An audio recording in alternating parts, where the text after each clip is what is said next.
गरीब माँ की सुपरस्टार बेटियां। एक छोटे से गांव उधमपुर में कुसुम नाम की एक महिला अपनी 3 बेटियों के साथ रहती थी। कुसुम के पति का देहांत कुछ साल पहले हो गया था। तब से कुसुम लोगों के खेतों में काम कर जैसे तैसे अपना और अपनी बेटियों का गुजारा कर रही थी। इतनी तंगी में भी कुसुम बस यही चाहती थी कि उसकी 3 बेटियां पढ़ लिख कर कुछ बन जाएं। कुसुम की 3 बेटियां सपना, राधा और माया बहुत ही होशियार लड़कियां थीं। सपना को जहां गाने का शौक था तो वहीं राधा का डांस में कोई मुकाबला नहीं कर सकता था और माया को पढ़ाई लिखाई और ड्रामा का शौक था। स्कूल में जब भी कोई रंगारंग कार्यक्रम होता 3 बहनों को सबसे पहले लिया जाता। उन तीनों की खूबियां देखकर कभी कभी टीचर भी उनसे कहती, तुम तीनों इतनी टैलेंटेड हो, तुम लोगों के ऊपर तो ये कहावत बिल्कुल जाती है, गुदरी में लाल। अगर तुम 3 बहनें शहर जाकर अपनी प्रतिभा का प्रदर्शन करो तो कुछ ही समय में तुम तीनों सुपरस्टार बन सकती हो। टीचर की बात सुनकर 3 बहनों को गर्व तो होता, लेकिन उनके हालात उन्हें गांव से बाहर जाने की इजाजत नहीं दे रहे थे। घर आने पर, माँ देखो आज मुझे इनाम में क्या मिला।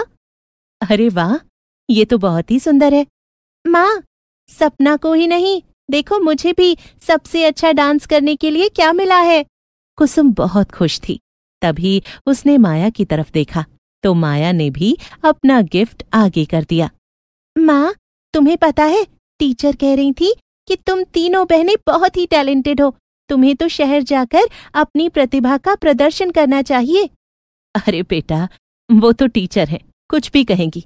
शहर में कौन है अपना जिसके पास जाकर हम लोग रुकें? और शहर के खर्चे, बाप रे बाप, ना बेटा ना, हम लोग यहीं पर ही ठीक हैं। समय धीरे धीरे आगे बढ़ने लगा। 3 बहनें अब बड़ी हो चुकी थीं। एक दिन गांव में एक नाटक मंडली आती है। सभी गांव वाले उस नाटक मंडली का कार्यक्रम देखने के लिए इकट्ठा हो जाते हैं। कुसुम भी अपनी 3 बेटियों के साथ नाटक देखने के लिए जाती है। फिर नाटक समाप्ति पर, गांव वालों, हम लोग प्रतिभा की कदर करते हैं। कल हम एक प्रतियोगिता रखेंगे गांव में। अगर किसी को इस प्रतियोगिता में हिस्सा लेना है तो जाते समय अपना नाम लिखा कर जाएं। हम प्रतिभाशाली को आगे तक लेकर जाएंगे। ये सुनकर 3 बहनें बहुत खुश हुईं और कुसुम से कहने लगी, माँ क्या हम 3 बहनें भी अपना नाम लिखवा लें? नहीं नहीं, चलो घर चलो। कुसुम बहन, बुरा मत मानना, लेकिन तुम्हारी 3 बेटियां बड़ी ही प्रतिभाशाली हैं। लिखवा लेने दो ना नाम, क्या पता यहीं से तीनों की किस्मत चमक जाए। वरना इस गांव में रखा ही क्या है, सारी जिंदगी यूं ही खेतों में काम करती रहोगी। 2-4 लोग जो कुसुम की बेटियों को अच्छे से जानते थे और उनकी प्रतिभा को पहचानते थे, उन्होंने भी कुसुम से कहा और फिर कुसुम ने हाँ कह दी। अगले दिन जब प्रतियोगिता हुई तो 3 बहनों ने अपनी अपनी प्रतिभा का प्रदर्शन कर पहला इनाम पाया। बहन जी, आपकी 3 बेटियां सचमुच में बड़ी ही प्रतिभाशाली हैं। इतनी अच्छी आवाज, इतना अच्छा नाच और इतना अच्छा ड्रामा मैंने आज तक कभी नहीं देखा। हम तो ऐसे होनहार बच्चों को ढूंढते रहते हैं। आप शहर आ जाइए और फिर देखिए कैसे आपकी बेटियां सुपरस्टार बनती हैं। वो सब तो ठीक है भाई साहब, लेकिन शहर में हमारी जान पहचान का कोई भी नहीं है। मैं अपनी 3 बेटियों को लेकर कहाँ रहूंगी? अरे आप उसकी चिंता मत कीजिए, हम लोग इंतजाम कर लेंगे। ये लीजिए मेरा एड्रेस और कभी भी आकर मुझसे मिल लीजिए। बहुत दिनों तक सोच विचार करने के बाद आखिर में कुसुम अपनी बेटियों को लेकर शहर आ गई और फिर जैसे ही वो उस एड्रेस पर पहुंची तो उसके पैरों तले जमीन निकल गई, क्योंकि वहां पर ऐसी कोई नाटक मंडली नहीं रहती थी। अब क्या होगा माँ? ये लोग तो झूठे निकले, यहाँ तो कोई भी नहीं है। क्या बताऊं, मेरा तो दिमाग ही काम नहीं कर रहा। यहाँ आ गए हैं, अब गांव वापस जाएंगे तो कितनी जग हंसाई होगी हमारी। तभी वहां से गुजरते हुए एक आदमी ने उन 3 को परेशान होते हुए देखकर उनसे पूछा, क्या हुआ बहन जी, परेशान लग रही हैं? किसी का एड्रेस ढूंढ रही हैं क्या? भैया, यहाँ पर जिन्होंने हमें बुलाया था वो लोग तो यहाँ रहते ही नहीं हैं। अब समझ नहीं आ रहा कि क्या करूं, अपनी बेटियों के साथ कहाँ जाऊं। अरे कहीं आप उस नाटक मंडली वालों को तो नहीं ढूंढ रही? अरे वो लोग ऐसा ही करते हैं, पैसे बनाते हैं, लोगों को सपने दिखाते हैं और फिर गायब हो जाते हैं। ये तो गलत बात है। अब हम क्या करेंगे अंकल? क्या आप हमारी मदद करेंगे? हाँ हाँ, क्यों नहीं बेटा। मुझे पता है आप लोग परेशान हैं। यहाँ से आगे एक मंदिर है, वहीं एक धर्मशाला है, आप लोग वहाँ जाकर रह सकते हैं। ये कहकर वो आदमी वहां से चला गया। कुसुम ने वहीं के कुछ लोगों से पूछा तो उन्होंने भी बताया कि वहां पर एक धर्मशाला है। कुसुम अपनी तीनों बेटियों के साथ उसी धर्मशाला में आ गई। शाम को मंदिर में जब कीर्तन भजन होने लगा तो कुसुम भी वहां अपनी बेटियों के साथ आकर बैठ गई। अब किसी और को भजन गाना है तो आ जाए। माँ, मुझे भी भजन गाना है। हाँ हाँ, क्यों नहीं, तेरा मन है तो गा ले। फिर सपना ने माइक पकड़ा और भजन शुरू किया। सब लोग भजन सुनकर और सपना की मधुर आवाज में खो गए। सपना ने 2-3 भजन गाए। आरती के बाद पुजारी ने कुसुम और तीनों बेटियों को बुलाया। बहन जी, ये तीनों तुम्हारी बेटियां हैं क्या?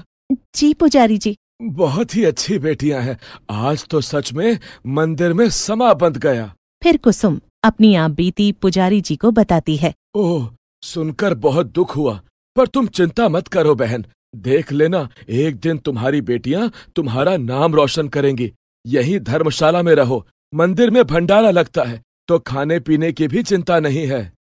कुसुम ने पुजारी जी का धन्यवाद दिया और पुजारी जी ने जान पहचान वालों के यहाँ कुसुम को काम दिलवा दिया।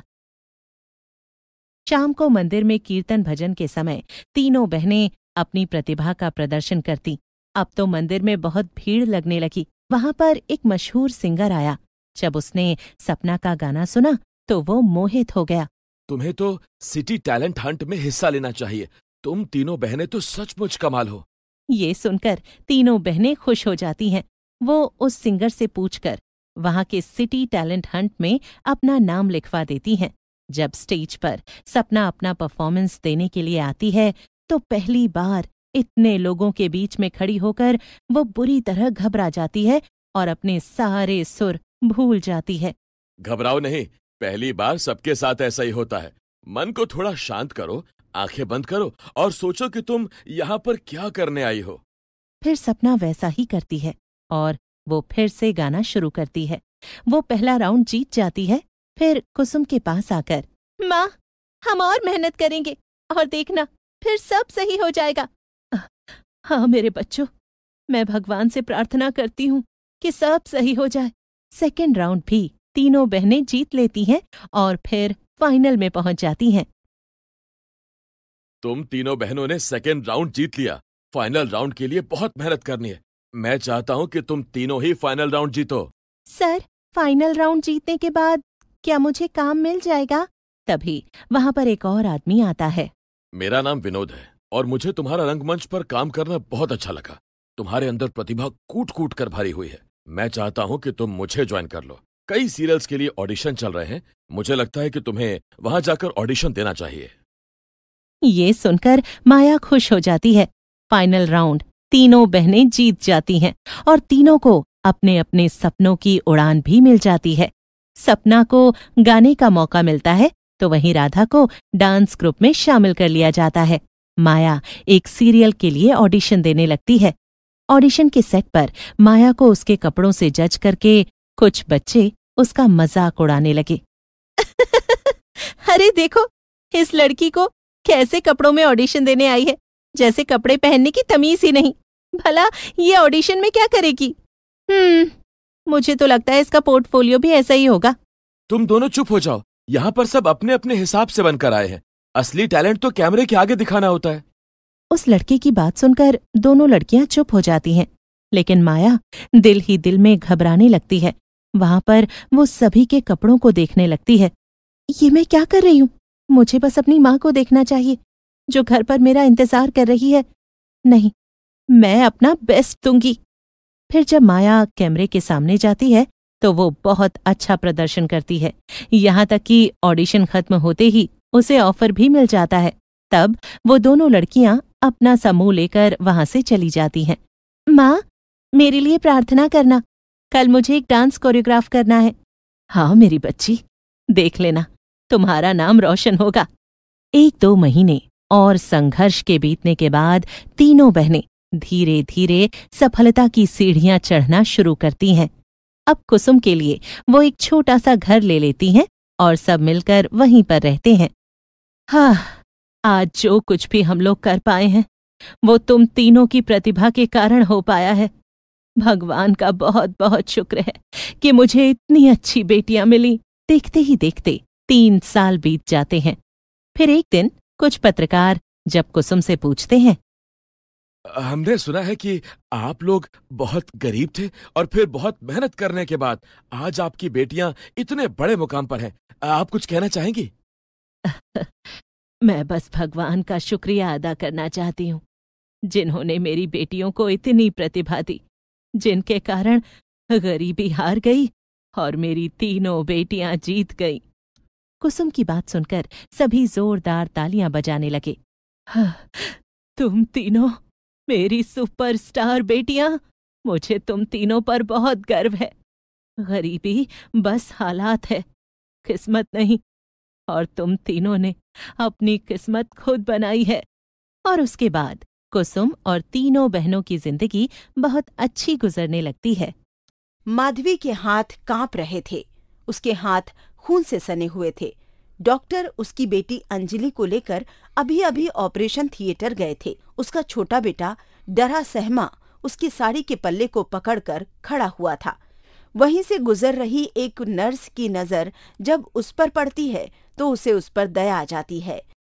वो उसके कंधे पर हाथ रखकर कहती है, सब ठीक हो जाएगा, घबराओ नहीं।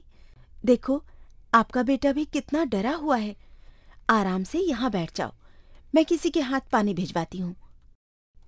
तब माधवी को थोड़ा सा होश आता है।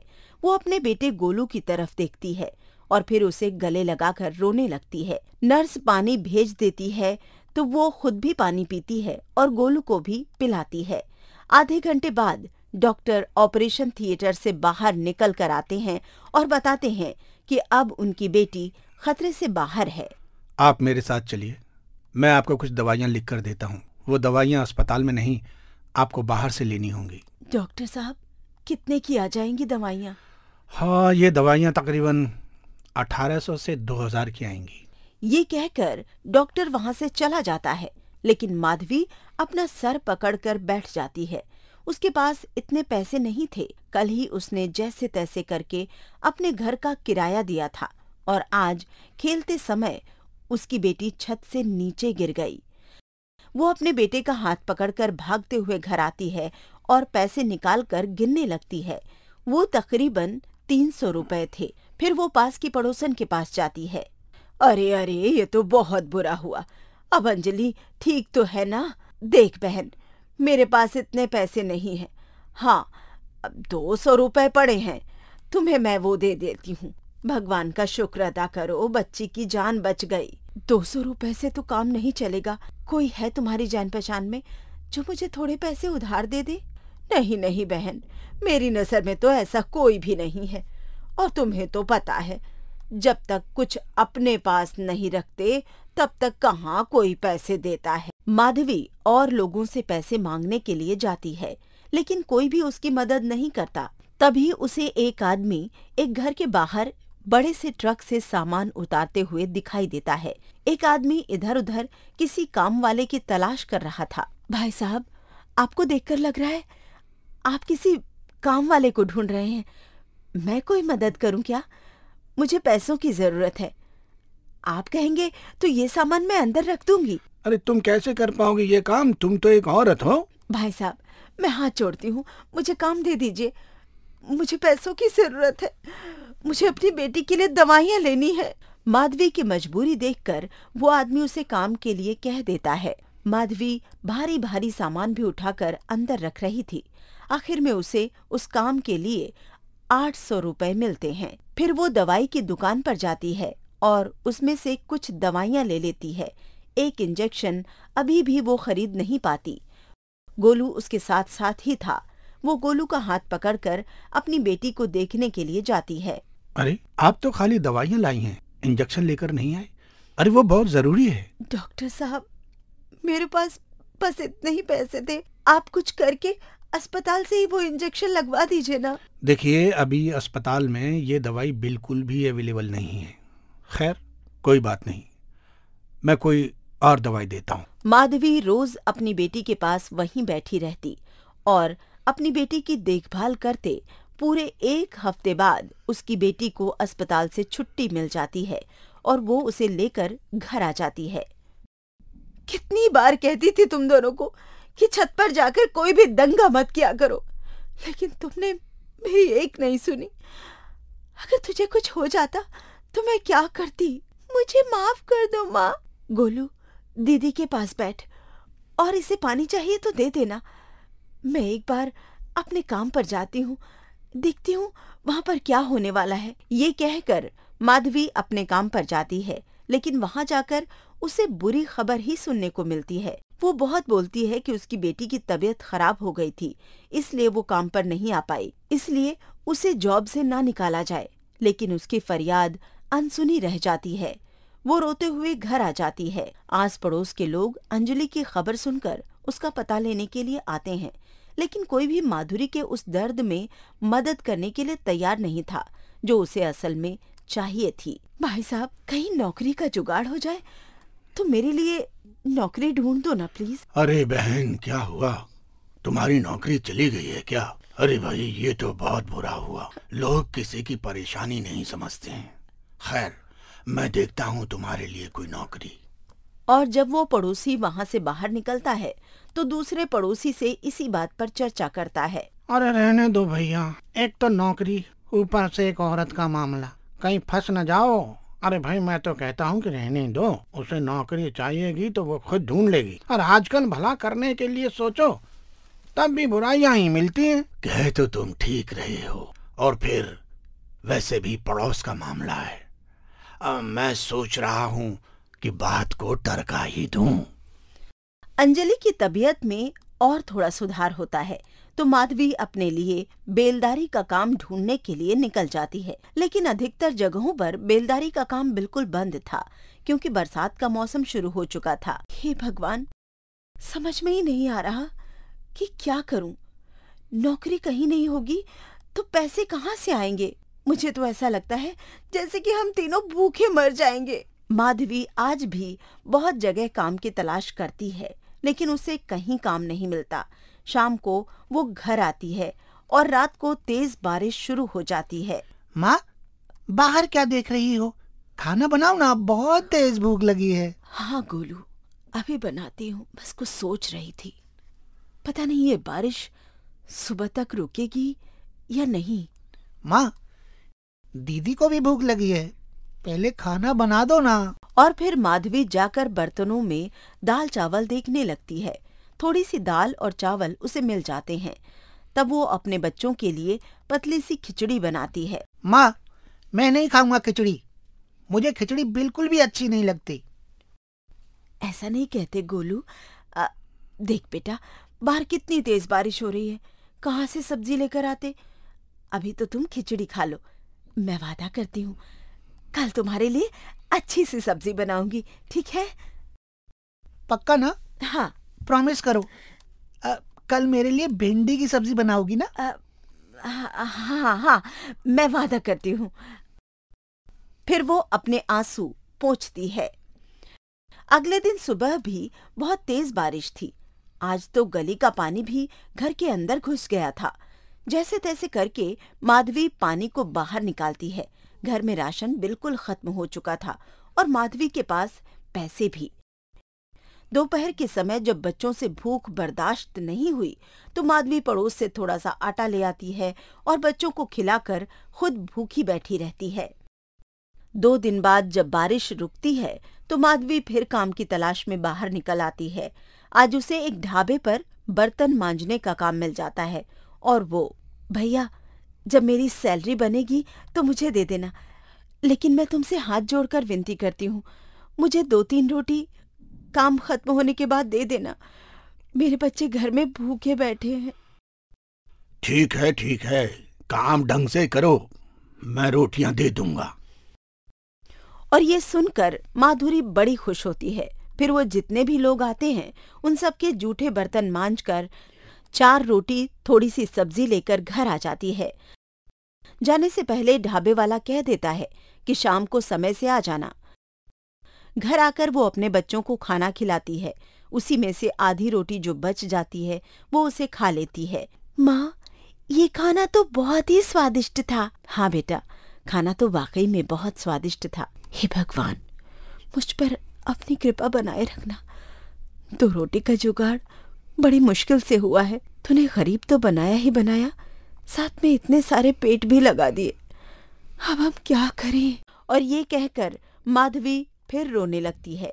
गोलू उसे चुप कराता है। शाम को फिर माधवी ढाबे पर जाती है, बर्तन मांजती है और रात का बचा हुआ खाना लेकर घर आ जाती है। बच्चों को खाना खिलाती है और भगवान का शुक्र अदा करती है कि रोटी का जुगाड़ हो गया। धीरे धीरे 1 महीना बीत जाता है। थोड़े पैसे ढाबे वाला देता है। भैया, 1,500 में बात हुई थी, आप तो मुझे 1000 रुपए दे रहे हैं। हाँ हाँ, मैं भी मानता हूँ कि 1,500 में बात हुई, लेकिन 2 टाइम का खाना भी तो लेकर जा रही हो। ये क्या कह रहे हैं भैया, आपने खाने के पैसे काट लिए? हाँ, तो क्या फ्री में खाना दे देता? देखो, यहाँ पर काम करना है तो इतने पैसे ही मिलेंगे। 2 टाइम का खाना दे रहा हूँ, ये तो तुम्हें नहीं दिखा होगा। अरे एहसान तो तुम मानने से रही ना। और माधुरी चुपचाप वो 1000 रुपए रख लेती है। वहीं पर ही एक आदमी बैठकर खाना खा रहा था। माधवी की हालत देखकर उसे उस पर तरस आ जाता है। वो उसके पास आकर कहता है, कहाँ रहती हो और घर परिवार में कितने लोग हैं? मेरे 2 बच्चे हैं, यही पास ही झोपड़ी है मेरी। पर आप क्यों पूछ रहे हैं? मेरा नाम शेखर है और मैं एक टीचर हूँ। घर पर मेरी एक बूढ़ी माँ बीमार है। अगर तुम उसकी सेवा करोगी तो मैं तुम्हें महीने के 5,000 रुपए दूंगा और तुम घर पर भी रह सकती हो। लेकिन साहब, आप मुझ पर इतना विश्वास कैसे कर सकते हैं? तुम शायद मुझे नहीं जानती, लेकिन मैं इस ढाबे पर डेली आता। मेरी बीमार माँ से कोई काम नहीं हो पाता और उनकी देखभाल के लिए भी रखता हूँ। वो कुछ दिन में ही चली जाती है। अच्छा, आप रोज आते हैं? मैंने तो नहीं देखा, शायद ध्यान ही नहीं गया होगा। तुम बहुत परेशान रहती हो शायद, इसीलिए तुम्हारा ध्यान नहीं गया। अब बताओ, क्या तुम काम पर आओगी कल? और माधवी झट से हाँ कह देती है। अगले दिन सुबह वो अपने दोनों बच्चों के साथ शहर में बताए हुए पते पर आ जाती है। उसकी बीमार माँ से मिलती है। आप चिंता मत करो साहब, मैं सब कुछ संभाल लूंगी। आपकी माँ की खूब सेवा करूंगी। तुम्हारे बच्चे स्कूल नहीं जाते? नहीं साहब, बच्चे तो स्कूल नहीं जाते। मैं यहीं पास के सरकारी स्कूल में पढ़ाता हूँ। तुम्हारे बच्चों का एडमिशन करा दूंगा। इनका भविष्य खराब मत करो, इन्हें पढ़ने दो। हाँ साहब, चाहती तो मैं भी यही हूँ कि मेरे बच्चे पढ़ लिख कर कामयाब हो जाएं। लेकिन मुझ गरीब के जीवन में इतनी कठिनाइयाँ हैं कि इसमें मेरे बच्चे भी मेरे साथ सफर कर रहे हैं। देखो सुनो, अब तुम हर तरह का डर अपने मन से निकाल दो। मैं तुम्हें काम से नहीं निकालूंगा, तुम बस मेरी माँ का ख्याल रखना। और माधवी भगवान का शुक्र अदा करती है कि इतना कठिनाइयों भरा जीवन जीने के बाद आखिर उसे एक अपनी छोटी सी मंजिल दिखाई दी है। वो शेखर की माँ का और घर का ध्यान रखती है और शेखर उसके बच्चों का एडमिशन स्कूल में करा देता है। उसके बाद माधवी की जिंदगी में थोड़ा सुकून आ जाता है।